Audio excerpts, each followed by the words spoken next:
দেশের মানুষকে ইলিশ না দিয়ে ভারতে যাবে না একটিও ইলিশ ঘোষণা দিয়ে এই রপ্তানি নিষেধ করলেন নতুন উপদেষ্টা। এতেই মাথায় হাত ভারতীয়দের। আসছে পুজোয় কি খাবে তারা? এই ঘোষণা বিগত দিনে দিতে পারেনি কোন সরকার, সেটাই করে দেখিয়েছে নতুন উপদেষ্টার দল। দর্শক, যুগান্তকারী এই আদেশে কি রয়েছে, কিভাবে দেখছেন এদেশের মানুষ, আর কেমন প্রতিক্রিয়ায় দিচ্ছেন দাদাদের দেশ? প্রতিবেদন। 2023-এ ভারতে প্রায় 40 লক্ষ কেজি অর্থাৎ 4000 টন ইলিশ রপ্তানি করেছিল হাসিনা সরকার। যেখানে বাংলাদেশের মানুষ 1 কেজি সাইজের ইলিশ কিনতে গুনতে হয় 2000 থেকে 2800 টাকা, ঠিক সেখানেই বাংলাদেশ থেকে নেওয়া এই ইলিশ গুলোই দাদারা পেত মাত্র 1200 থেকে 1500 টাকায়।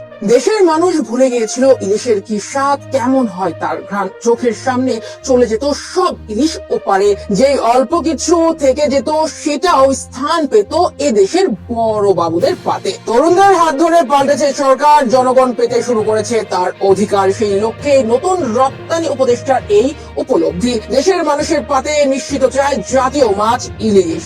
নিম্ন আয়ের মানুষের মাঝে ফিরেছে স্বস্তি, তবে দাদাদের কাছে মোটেও ভালো লাগেনি ব্যাপারটি। দর্শক, নতুন অন্তর্বর্তীকালীন সরকার ক্ষমতায় বসেছে সবে 4 দিন, তাতেই এমন সিদ্ধান্ত